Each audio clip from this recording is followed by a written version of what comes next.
বেহাল দশায় রাজধানীর মুগদার একাধিক সড়কের, কোথাও খানাখন্দে ভরা, কোথাও জলাবদ্ধতা। বছরের পর বছর ভোগান্তিতে এলাকাবাসী।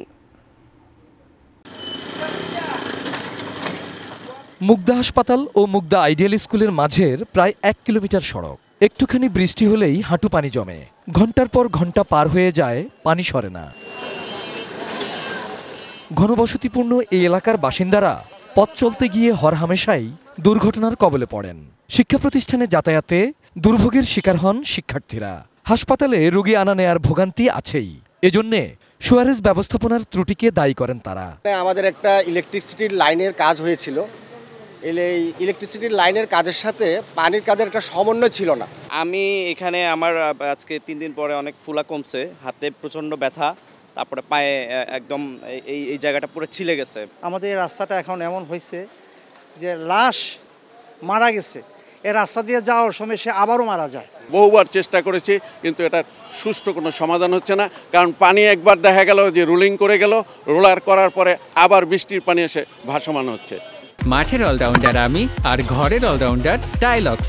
টাইলক্স টয়লেট ক্লিনার, ক্লিন মানেই টাইলক্স। এই সড়কটি পার হয়ে একটু সামনে এগোলেই মায়াকানন ও বড় মসজিদ এলাকা। সড়কের এখানে ওখানে গর্ত আর জলাবদ্ধতা। বাসা থেকে বের হওয়া মাত্রই বিপাকে পড়তে হয় বাসিন্দাদের। কাছেই উত্তর মুগদা সড়ক।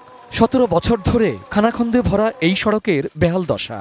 সামনেই দক্ষিণ মুগদা সড়ক প্রশস্ত করার জন্য আশপাশের স্থাপনাও ভাঙা হয়। হঠাৎ করেই সেখানকার নির্মাণ কাজ বন্ধ।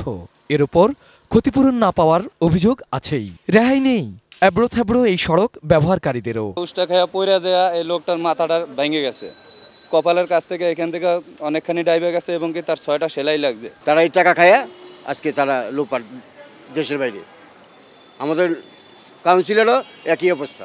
ওই জায়গা বাংলা রিপেয়ারিং করে, পুরা রিপেয়ারিং করে না। টেন্ডার বাজি, দুর্নীতির কারণে দুর্ভোগের শেষ হয়নি কখনো। Abul Kalam Azad, ATN news, Dhaka.